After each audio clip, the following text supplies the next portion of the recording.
Точно е 18 часот и 49 минути. Ја следите емисијава на Македонски корени со вашите домакини Бети и Јон Треновски. Како што и ви најавивме на почетокот на емисијава, почитувани, нашно и ваш гостин е господинот Тодор Чепреганов, доктор по историски науки и истражувач на современата политичка историја и историја на дипломатијата. Време е да го поканиме нашиот гостин да ни се придружи во студиово на Македонски корени. Се надеваме дека нема да имаме проблеми со звучниот сигнал. Господине Чепреганов, ако не слушате, добро ви утро и добро ни дојдовте на Македонски корени. Добро утро. Поздрав до вас и до слушателите и гледачите на вашата емисија.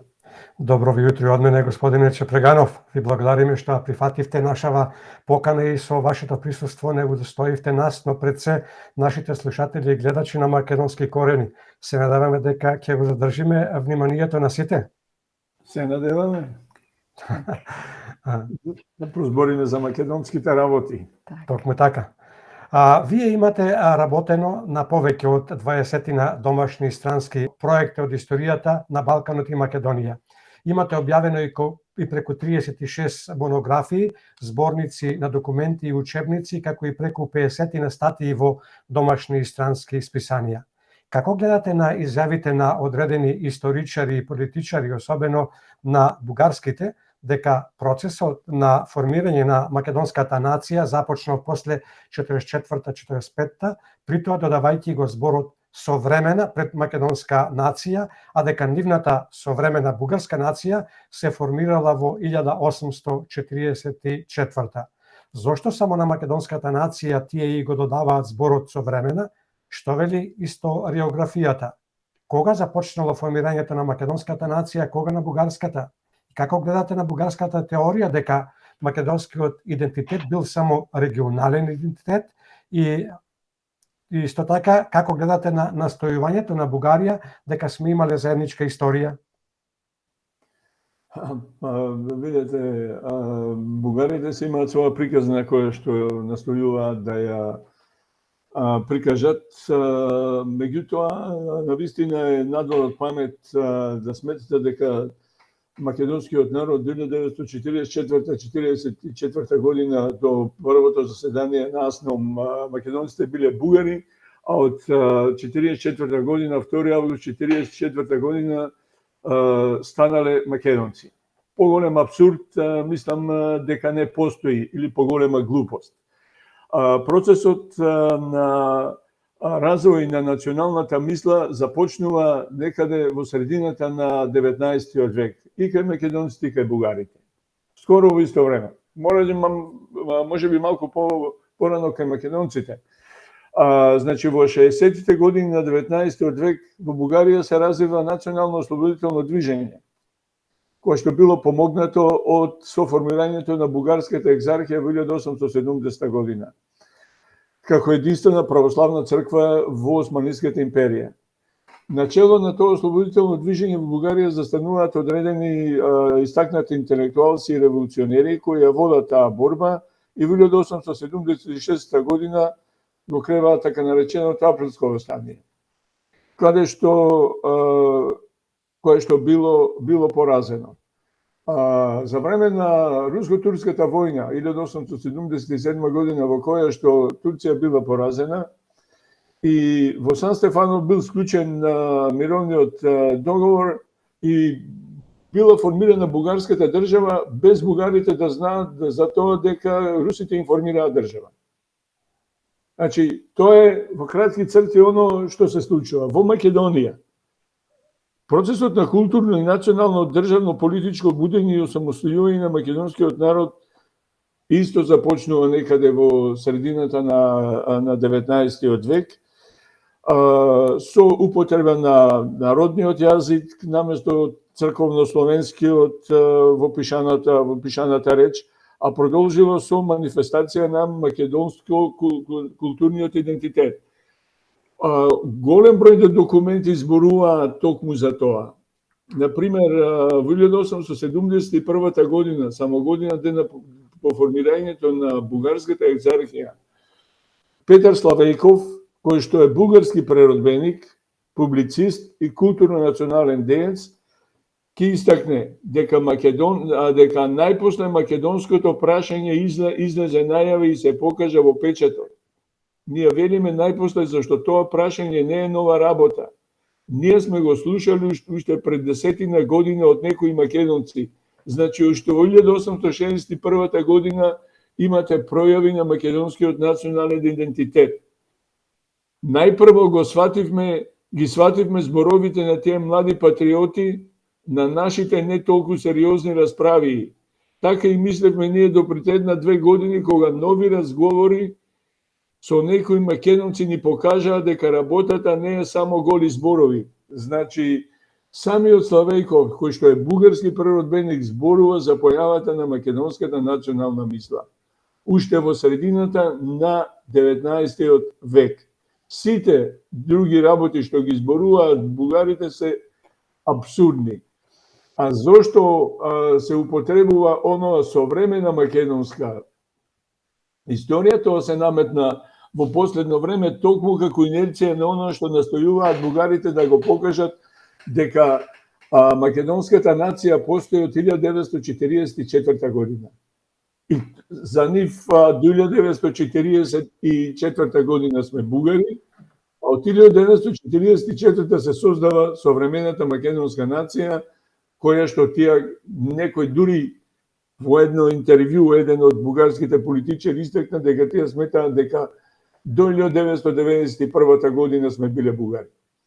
Тоа се абсурдни тврдења на бугарската историографија и политика, кои што влечат корени многу поодамна, влечат корени од оној сон на Бугарија за Сан Стефанска Бугарија од 1878 година и од кои што не можат да се ослободат. Меѓутоа, сите историски документи ги демантираат. Тие документи се објавени, напишани, постојат и мислам дека таа нивна теза да го тоа прикажат пред Европа им паѓа во вода. Во однос на заедничката историја, исто така и во однос на историчните, ја фативме ја дицата што ја пуштија бугарите со договорот со Бугарија за пријателство и соработка. Нашите политичари, оние кои што ја потпишаа без да размислуваат, потпишале нешто што нема никаква логика, затоа што македонската и бугарската историја се две различни истории. Немаат ништо заедничко меѓу себе. Македонската историја се е македонска историја, бугарската се е бугарска историја. Токму така. И покрај високиот процент од македонците и македонските граѓани кои се против францускиот предлог и против внесувањето на бугарите во преамбулата на македонскиот устав, кој процент се движи према последните податоци помеѓу 75 и 85%, овие од оваа ненародна влада, поточно властодржци, мува не ги лази и се продолжуваат со оние чудни и безсмислени работни групи со намера по секоја цена да ги вметнат бугарите во македонскиот устав. Имајќи ги во предвид сите досегашни злодела кои оваа влада ги има направено спрема Македонија и македонскиот народ и граѓани, имајќи предвид дека оваа влада дозволи народот да гладува и да го присилува да заборави на својата национална историја, како гледате на сето ова? Што е тоа, односно на што се должи ваквото нивно однесување за во оваква голема мера да се против сопствениот народ? Го заслужува ли оваа влада епитетот геноцидна влада? Видете, со самото подпишување на овие договори, на договорите со Бугарија и договорот со Грција, кои што се во целост против македонскиот национален идентитет, култура и јазик, навистина оваа влада како да работи против интересите на македонскиот народ и само со единствена цел да се влезе во Европската унија. На патот кон Европската унија изгледа да ние полека, но сигурно ќе ги изгубиме сите оние идентитетски обележја кои што го представуваат нешто за еден народ.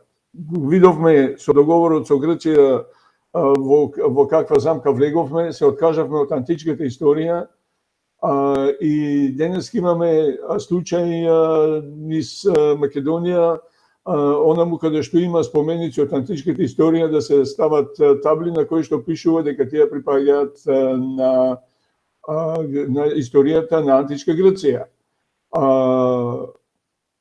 Истото тоа може да ни се случи, а сигурно ќе ни се случи и со Бугарија, односно средновековието да биде дел од бугарската историја, односно Македонија да се откаже да нема средновековна македонска историја. Ако влезат во уставот, како што се бара, со самото влегување во уставот тие ќе добијат и одредени привилегии кои што им следуваат и самите ќе почнат да поставуваат услови во однос на културно-историските споменици и на нив да биде ставено табли на кои што ќе се на кои што ќе пишува дека тие припаѓаат на бугарската историска на бугарската историја, со што самите ние се обезличуваме. Уште повеќе, што постои таа комисија по историски образовни прашања, кои што треба со бугарите на крајот да ни донесат заедничка историја меѓу Бугарија и Македонија, која што полека, но сигурно се прави. Така, Јом ја спомна работната група која треба да подготви амандмани со цел да се вметнат бугарите во преамбулата на македонскиот устав. Новата преамбула која сега ја заговараат овие од СДСМ и од албанските политички партии предвидува Македонија да стане држава на два рамноправни народи, и тоа на македонците и албанците и на 5 етнички заедници: турци, власи, срби, роми и бошњаци, но и неколку малцинства, меѓу кои и бугарите. Како гледате на ваквиот план на оваа ненародна влада? Има ли некој во високиот државен врв и во оние кои слепо ги пратат барем и малку мозок, па да погледнат дека Бугарија постојано посегнува и оспорува се што е македонско, вклучувајќи ја и една од поважните компоненти македонската култура, која всушност представува следење на историјата од антика па до денес. Како гледате на оваа комисија? Како гледате на изјавите од високиот државен врв дека воопшто не било страшно ако влезат бугарите во уставот? Прво би тргнало од формираната комисија, која што е формирана комисија во која што нема стручници по уставно право, како што може да се види составот на комисијата, тоест брштина од разни професии, а најмалку од оно што треба, професори и стручници по уставно право. Несомнено дека како некои што велат не е проблем бугарите да влезат во уставот. Да, меѓутоа во преамбулата на уставот е даден историскиот процес на формирањето на македонската држава. Во тој историски процес таму се опфатени целокупниот историски тек што е во историјата како одело формирањето на македонската држава. Во моментов со влегувањето на бугарите, со вметнувањето на бугарите во уставот се доведува во прашање што тоа бугарите допринеле за македонската држава? Дали Бугарија во текот на историскиот развој на македонскиот народ даде свој придонес во формирањето на македонската нација? За жал не, напротив, тие работеле против формирањето на македонската држава. И како сега имате абсурден процес, држава која што не ве признава ниту нација, ниту идентитет, ниту јазик, бара нејзиното малцинство да влезе во преамбулата на уставот на Република Македонија.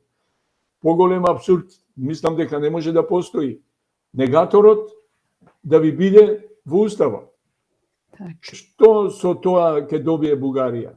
Па тогаш ние ќе имаме постојано поставување на одредени услови. Еве, они уште пред да влезат во уставот, бугарите од кои што живеат во Македонија бараат да бидат вработени според проценките треба скоро сите кои што се декларирале како бугари со влегувањето во уставот да им се дадат работни места. Така. Да бидат дел од тој балансер што постои во Македонија за вработување, а кои што го користат оние деловите од народи или малцинствата во Македонија. Со влегувањето на бугарите во уставот во Македонија ќе си имаме уште поголем проблем. Така. Дали работната група која ја формираа ќе ја искористат како маша преку која ќе си ги измијат гревовите кои ги прават, како што си ги изми и Пилат кога го препушти Исус во рацете на заведениот народ? Дали со овој предлог се задоволуваат сите освен ние македонците, поточно македонскиот народ? И зошто никој не го прашува македонскиот народ иако е мнозинство? За жал, никој не го прашува и не го прашува, мислам никој не го слуша. Политиката си ја тера својата работа зацртана за она што го има зацртано влез во Европската унија. На тој пат, како што реков, ние полека ги губиме сите идентитетски обележја и на крајот ќе дојдеме во ситуација да се прашаме кои сме и што сме. Оноа што загрижува е што политиката, како што рековте, зошто народот никој не го слуша. Па нели имавме во Македонија референдум во однос на името, видовме како референдумот беше неуспешен, меѓутоа оваа политичка гарнитура воопшто не обрнува внимание на оноа што мисли народот. Еве и самиот и претходно беше спомнато дека 75-80% од народот, од македонскиот народ е против влегувањето на бугарите во уставот. Кој го слуша тоа?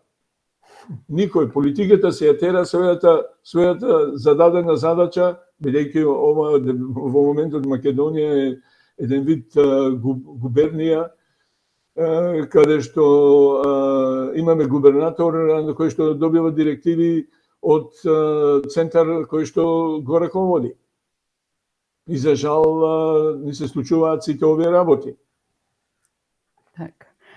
Господине Чепреганов, за некој ден ќе го одбележиме празникот посветен на светите браќа Кирил и Методи, 24 мај. Во протоколот кој на 10 јули 2019 година го подпишаа Никола Димитров од македонска страна и Екатерина Захариева од бугарска страна, стои дека светите браќа Кирил и Методи, светите Климент и Свети Наум и цар Самуил покрај македонски биле и бугарски, со што станаа дел од како што политичарите ја нарекоја заедничка историја. Во протоколот пак од 10 јули, кој прифатени се сугестиите за заедничко чествување на следните личности од нашата заедничка историја, Свети Кирил и Методи, Свети Климент, Свети Наум и цар Самуил. При секое официјално чествување на овие личности потребно е историска вистина за нашата заедничка историја, јасно да се одбележува, а во протоколот пак од 17 јули 2022 година политичките чинители договорија дека светите браќа Кирил и Методи својата мисија ја ширеле на територијата на средновековна бугарска држава. Покрај ова во протоколот пишува и дека делото на светите браќа Кирил и Методи е сочувано и развиено во книжевните центри Преслав и Охрид, кои тогаш се наоѓале на територијата на средновековна бугарска држава, каде што нивните ученици наоѓаат услови за работа. За каква заедничка историја говорат? Се сложувате ли со нивната констатација дека светите браќа Кирил и Методи својата мисија ја ширеле на територијата на средновековна бугарска држава? Имаме ли навистина заедничка историја со Бугарија и како гледате на она што пишува во овие два засебни протоколи и секако на кратко кажете ни ја историската научна вистина за светите браќа Кирил и Методи, а не она така речена искривоколчена на бугарските историчари и државници? Кирил и Методи во основа се македонски просветители и тие немаат никаква врска, никаква врска со Бугарија. Никаква. Дејноста на светите браќа Кирил и Методи е поврзана со Византија, Македонија и Велика Моравија.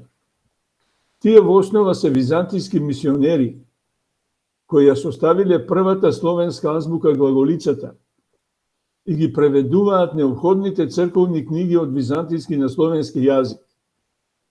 Засновани врз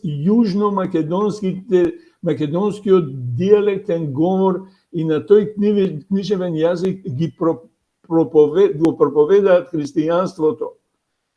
Меѓу западните Словени во Велика Моравија. Овој јазик подочна станува книжевен јазик и на другите средновековни словенски народни, руси, срби, бугари, црногорци и други. Поради што и тие индиректно се поврзани со дејноста на делото и делото на словенските просветители. Својата директна врска во наводници со Бугарија, светите Кирил и Методи, бугарите ја градат врз негацијата на македонскиот идентитет, јазик, историја, традиција и култура. За нив македонскиот литературен јазик е писмена регионална форма на бугарскиот јазик. Македонските дијалекти се бугарски дијалекти. И според тоа, светите Кирил според нив, тие биле бугари, што нема никаква врска.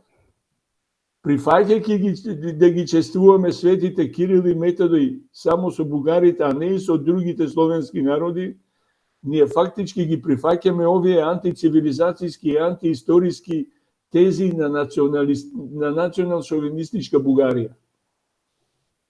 Со самото тоа и формирањето на комисијата која што донесе одлука за прослава на 5 заеднички личности, кои што во основа ги направи бугари, со самото тоа што во секоја од нив од тие 5 што се наредени стои дека се значајни за македонската и бугарската држава, односно се споделува од двете современи држави.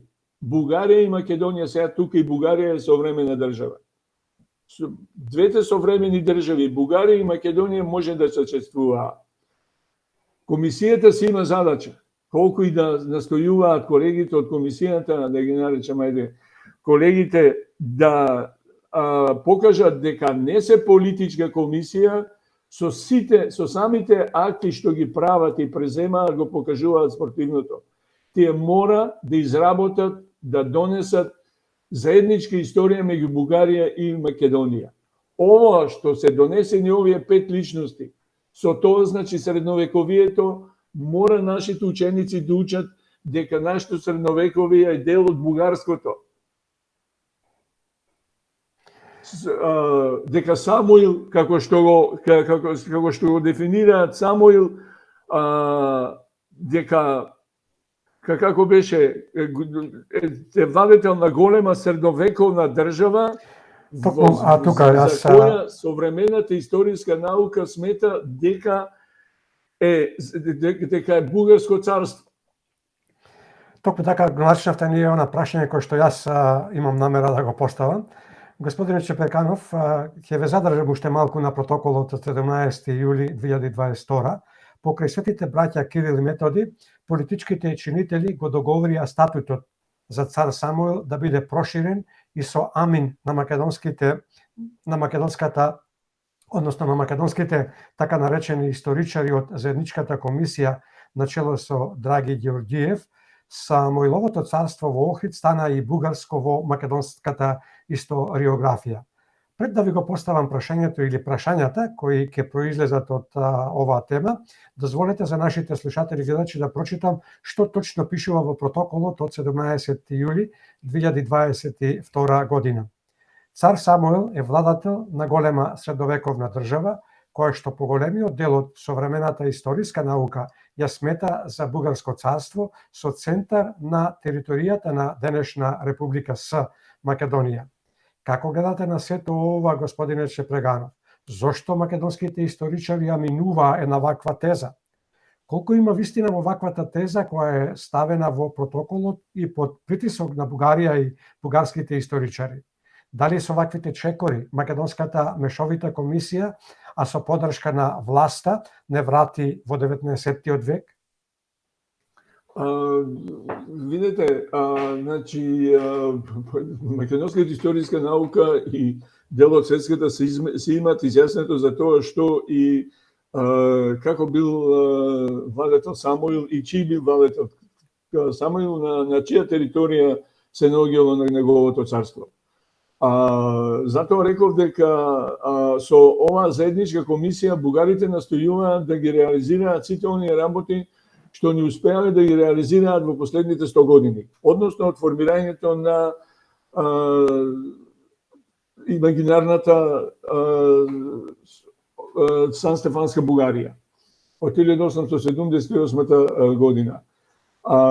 Комисијата македонските за жал во комисијата за историја и за образование кое што е формирано нема ниту еден историчар од средновековието. Со самиот тој факт многу е јасно како овие колеги успеале да дојдат до констатацијата дека Самуил, како што велите, дека бугарската современата историска наука го смета Самуил за дел од бугарското царство. Меѓутоа, тоа е оно што треба да го направи комисијата. Треба на македонскиот наратив сега да се додаде бугарскиот наратив. Дека до 1944 година ние сме биле бугари. И тоа тие полека, но сигурно го работат. Дали се свесни или не се, не ми е јасно, меѓутоа сигурно но полека го работат. Еве со средновековието го решија. Му дадоа една бугарска обланда дека македонците и бугарите во средновековието имале иста историја, припаѓале историските личности на двете држави. Сега доаѓа национално-револуционерниот период. На истиот начин ќе гледаат да го решат и Гоце Делчев. Дека Гоце Делчев е значаен за современата македонска и бугарска историска наука и дека треба да го прославуваат двете држави и покрај фактот што бугарите никогаш не го честувале Гоце Делчев. Затоа што ако им значеше нешто Гоце Делчев на бугарите, а еве и последниот пример на надпревар во Бугарија, кога на учениците им го поставија, ја покажаат сликата на Гоце Делчев, која е таа личност, тие немаа појма. А поставете во Македонија на дете од 7 години слика на Гоце Делчев да ви каже кој е Гоце Делчев. Гоце Делчев не живее во колективната меморија на бугарите. Гоце Делчев живее во колективната меморија на македонците. И кога биле во Бугарија, и тогаш го прославувале македонците. Затоа што ако Гоце Делчев беше дел од бугарската историја, тој таму се наоѓаше за цело време. Беше во и тие може да му направат некој споменично обележје со кое што ќе покажа дека Гоце Делчев значи нешто за нивната историја. Меѓутоа, тие тоа не го направија. Меѓутоа, работата на историската комисија, бидејќи треба да се испорачаат резултати за патот кон Европа, ќе очекуваме уште вакви работи, ако не се случи некоја промена со комисијата. Со овој протокол од 17. јули 1922 година и Свети Климент и Свети Наум постанаа заеднички прифаќајќи го она што Бугарија го тврди цело време дека покрај за македонската писменост работеле и за бугарската. Дали и колку е точна ваквата констатација и дали тоа е доволен основ за двете земји заеднички да го негуваат споменот, особено споменот за делата на Свети Наум? Видете, една работа. Последното чествување на Гоце Делчев покажа дека кога ние сами си го чествуваме, Гоце Делчев си го чествуваме онака како што треба. Затоа што не е логично да одите да дадете почит на некој великан од македонската историја, таму да ве пречекува кордон од полиција која што ве претресува, не бере сте некој терориста кој што ќе го дигне споменикот во воздух. Еден нецивилизацијски чин.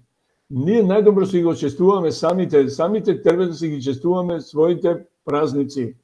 Кој сака да дојде да чествува, може да има протокол, може да се јави на протоколот и да каже дека сака да му даде почит на таа и таа личност и тоа да го направат. Меѓутоа, не на овој начин со полиција да бидеме, да не биде забрането кога сакаме да отидеме да го чествуваме Гоце Делчев. Исто така за Науми Климент. Видите, и овде бугарите си ја прават својата приказна. Меѓутоа, за тоа не можеме да ги кривиме. Затоа и ние имаме историчари од наша страна кои што го работат истото, па можеме да направиме споредба во оно што го зборуваат. Според историјата, значи, по смртта на Свети Методий во 855 година, папата Стефан Пети со декрет ги забранил словенската писменост и словенската богослужба во Велика Моравија и наредил учениците на светите Кирил и Методий да бидат протерани од оваа западно словенска земја. Климент и Наум со сплав по Дунав дошле до Белград и оттаму заминале во бугарската престолнина Плиска.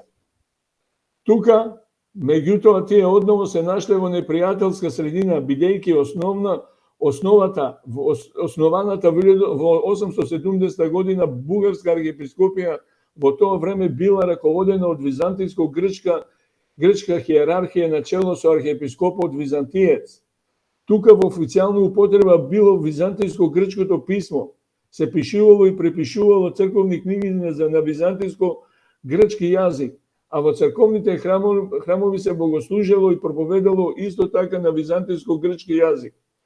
На светите Климент и Наум не им било дозволено во бугарските црковни храмови да богослужат и проповедаат на словенски јазик. Бугарскиот кнез Борис ги викал неколку пати во својот дворец на сослушување и за да го зачува мирот во својата престолнина ги депортира во една новоосвоена територија во Македонија.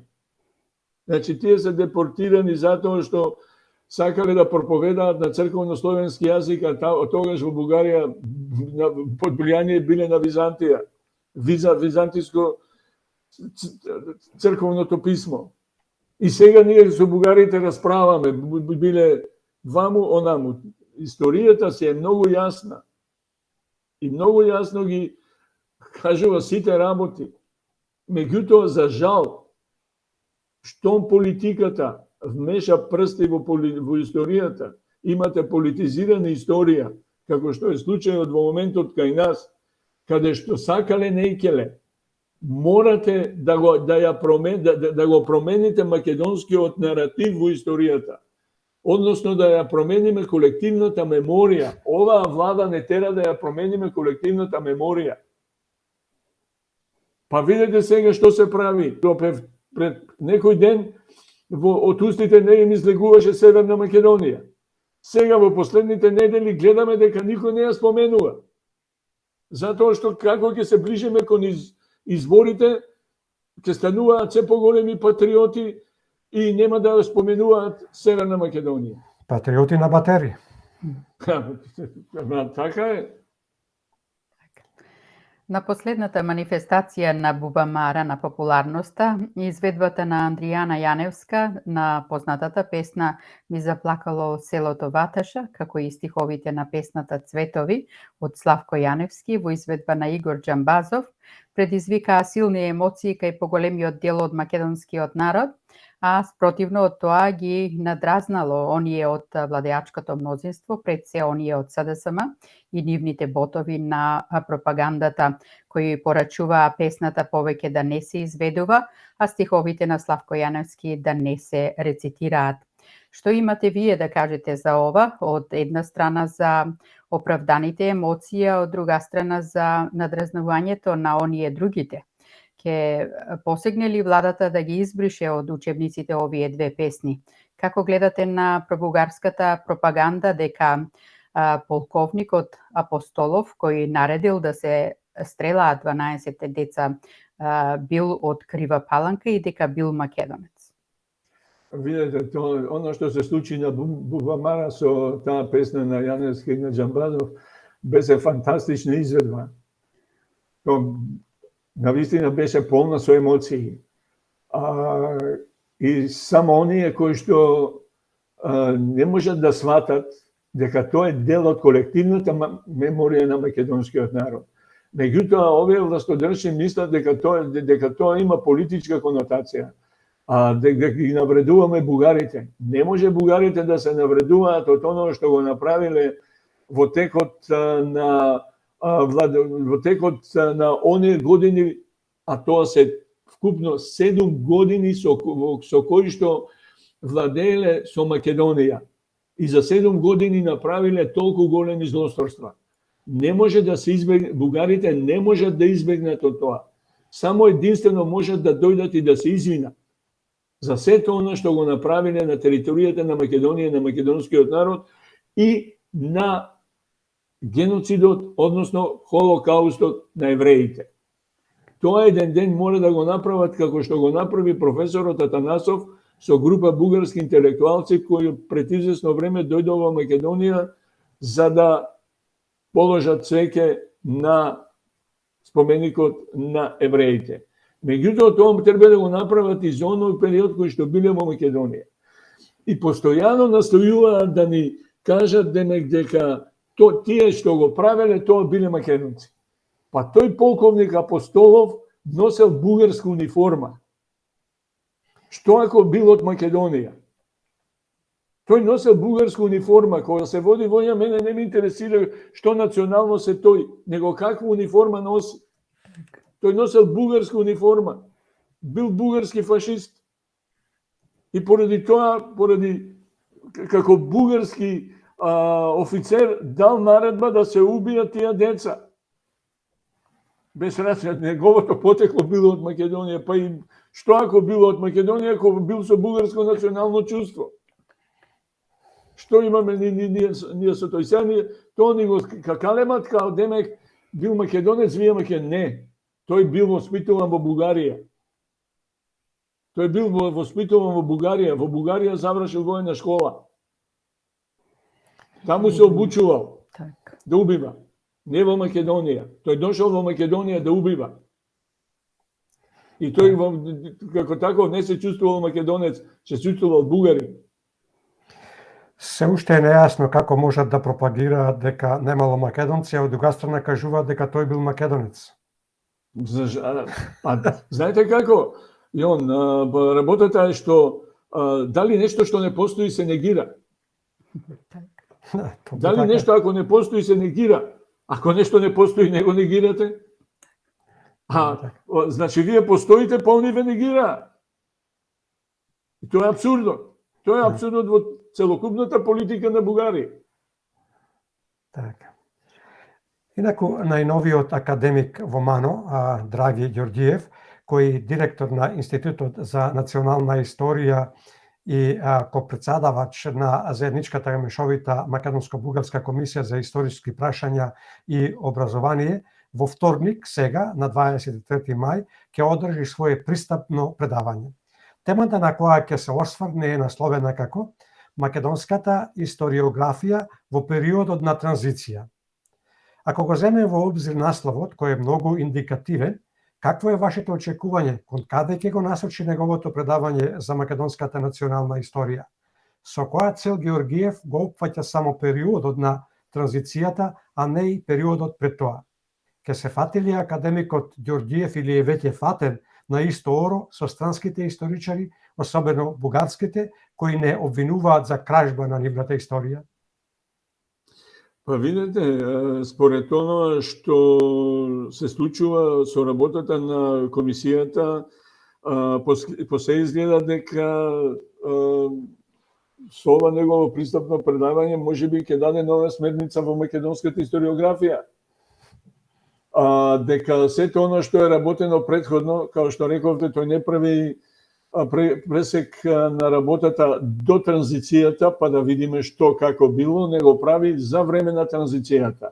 А без едното не можете да го правите другото, затоа што до транзицијата се напишани огромен дел на огромен дел монографии, објавени документи од македонските историчари.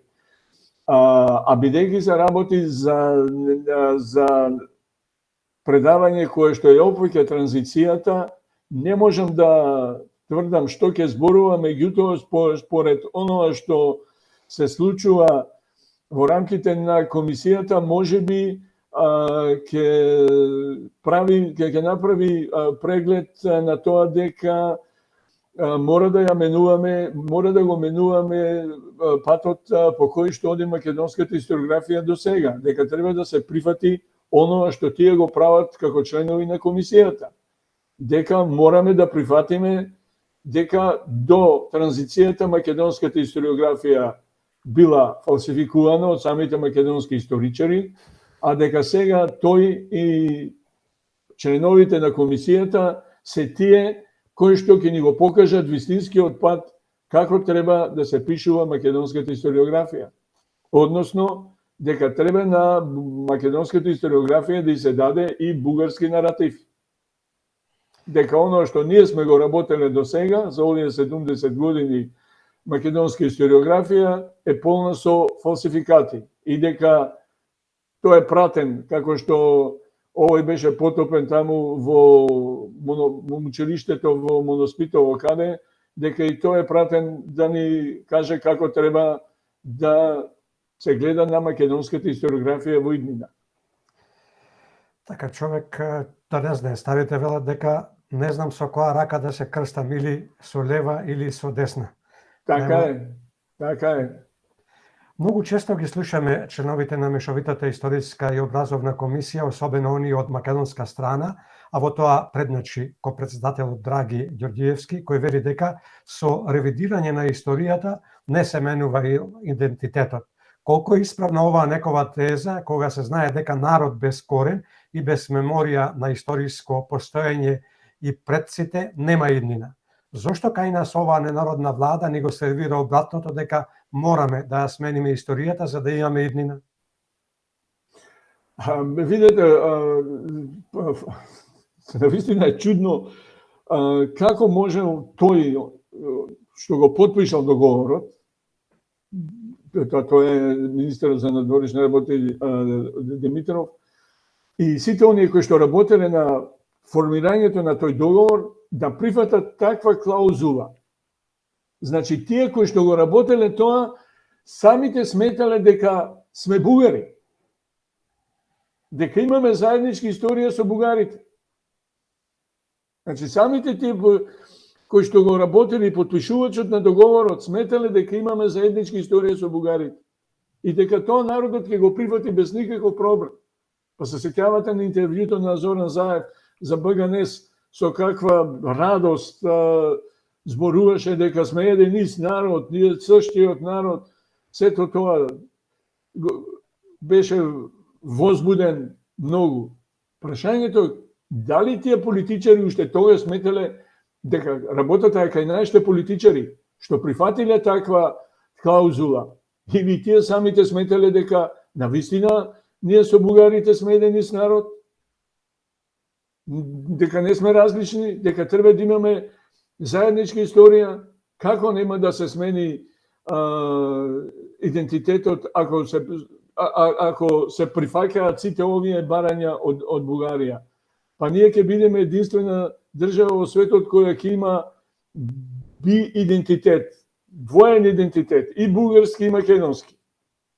Навистина ќе бидеме нешто невидено во светската историја.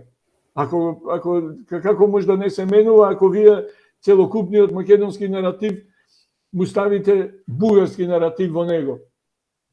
И што ќе бидеме ние? Македоно-бугари, како што они во суштина сакаат да го направат тоа.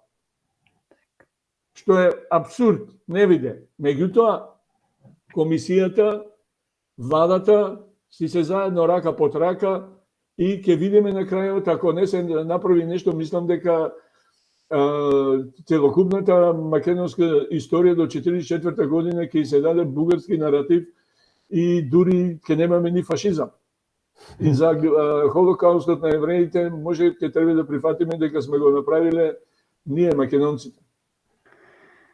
Познато е дека уставот на една земја, во нашиот случај Македонија, го отсликува, односно го обликува нејзиниот национален и уставен идентитет.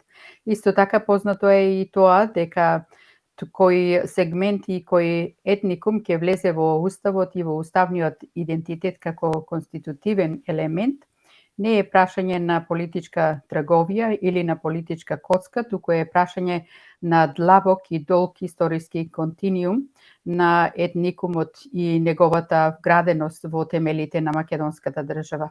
За оваа тема овде на Македонски корени разговаравме пред 2 недели, но од политички аспект, а не од историски.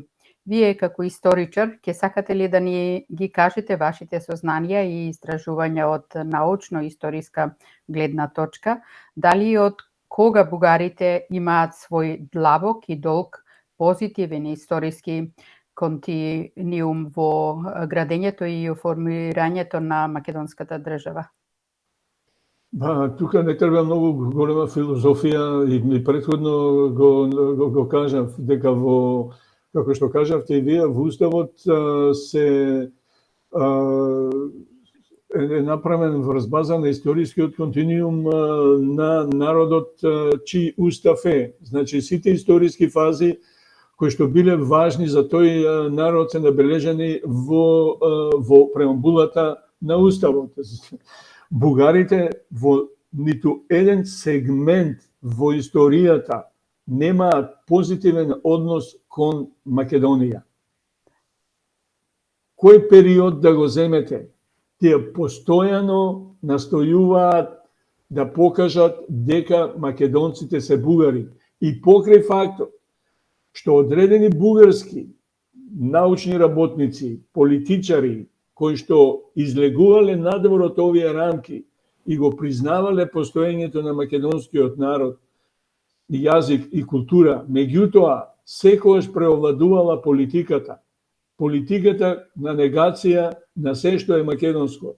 И затоа реков, како што ќе влезат бугарите во овој устав, кога самата матична држава не признава македонци, не признава јазик, не признава култура.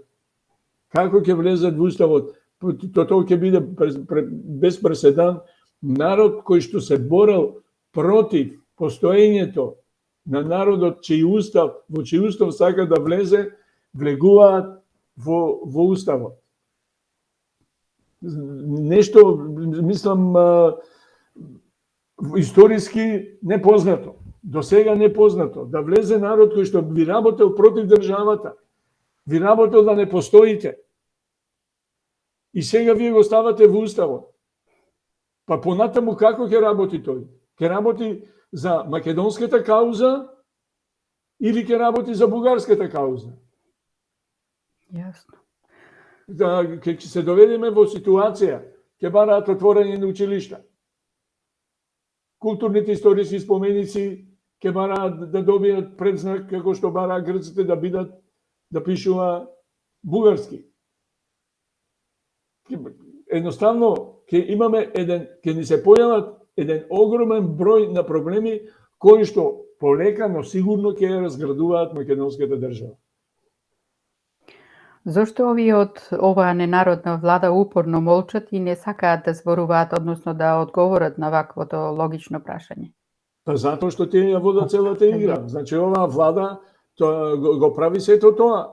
Таа влада форсира да дојде до промена, таа уопште не интересира што размислуваат историчарите или научните работници во Македонија. Не знам колку декларации напишавме, она се подпиша стотици луѓе, меѓутоа ништо не поминува. Се си оди како што сака оваа влада, затоа што за жал кривицата треба да гледаме и кај нас. Затоа што сето тоа што се прави со амин од македонци. И уставот за влез на бугарите, гледаме какво тело се формира, комисијата се македонци, кои што го прават истото, и тоа го прават врз база на научни дела кои што се напишани, тоест они прават ревизија на македонската историографија на дела напишани пред 70 години. Тие гледат да ја ревидираат македонската историја. Со самото тоа, и веќе процесот е почнат, со самото тоа што веќе 5 личности се земени за заеднички, тоа значи дека тие веќе ќе влезат во заедничка историја. Ама прашањето е, дали бугарите тоа ќе го прифатат затоа што за бугарите Свети Кирил и Методи се бугарски просветители. Тие си донесоа одлука во собранието, декларација во која што прогласија дека тие се бугарски просветители. И ние ќе ги славиме заедно. Како? Може би ќе велат дека тоа е нивната отстапка. Или како словенски просветители.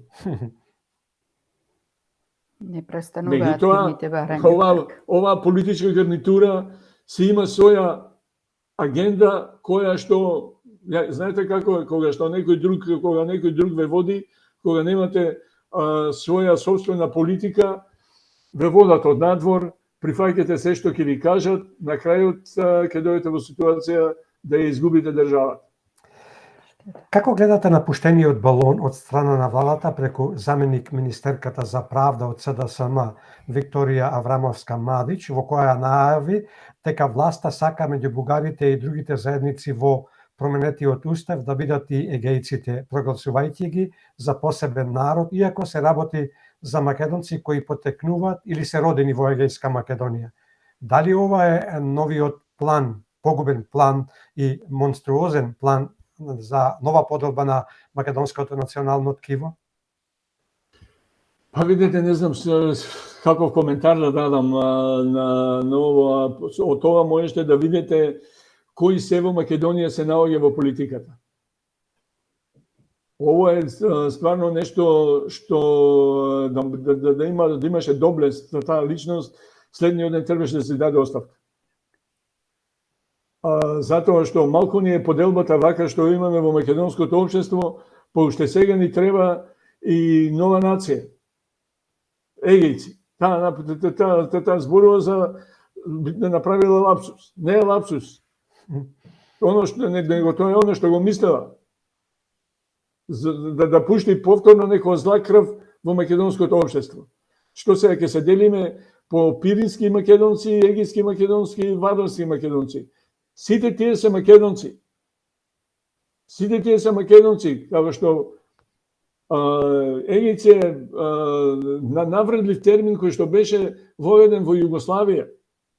Никој во тој дел на Македонија, во рамките на Грција, никогаш не се ословувале како егејци, него луѓето што оделе таму кои што престојувале од странство, зборуваат дека тие се македонци. Какви егејци? Меѓутоа, за да се направи некоја разлика меѓу вардарците и тоа кога пребегаа во Македонија, некој од југословенските политичари, сега не сум сигурен, ама мислам дека беше Мојша Пејаде кој што прв го употребува терминот егејци. И сега, денеска го имате тоа политичар, македонски заменик министер за правда ви зборува за егејците да влезат во устав. Надвор од памет. Тоа е нашата, оно што ни го направија пропагандите. Поделба по сите основи. Само наоѓање елементи за да не подела. И сега ја пуштаат ово како пробен балон и може некој да каже да, ќе формираме ние и партија на егејците. Знаете, само за да не подела. Меѓутоа, и во Пиринска, и во делот на Македонија, во Бугарија и во Грција живеат македонци. Тие се македонци, не се никакви егејци, пиринци. Им е јасно дека е така. Треба да е јасно на нејзе. Треба да, ама изгледа не бегала од часови по историја, па не успеала да свати што како било. Убаво рековте вие, таа мислит, меѓутоа јас не мислам ниту дека мислит, туку Како го и кажал напишал. она што е речено да го каже. Па токму тоа не е тоа лапсус. Да. Не тоа вие прво кога сте политичар, кога излегувате да зборувате, мора да знаете што зборувате. Така. Мора секој збор да ви биде одмерен, да се знае што кажувате. Токму така. Господине Чеприганов, ви благодариме за учеството во емисијава. Посакуваме да си имате убав викенд, пријатно до слушање и секако скоро довидување. Благодарам на поканата, поздрав до вас и до вашите слушатели и гледачи и да се ближи празникот Свети Кирил и Методин, да си го прославиме ние македонците како што знаеме и умееме. Така. Ни причинивте големо задоволство што договорувавте заедно со нас. Се слушаме и гледаме за скоро. Поздрав и чувајте си го здравјето. Најважно од се. И требате на Македонија да ги будите оние се уште заспаните. Се го бедуваме.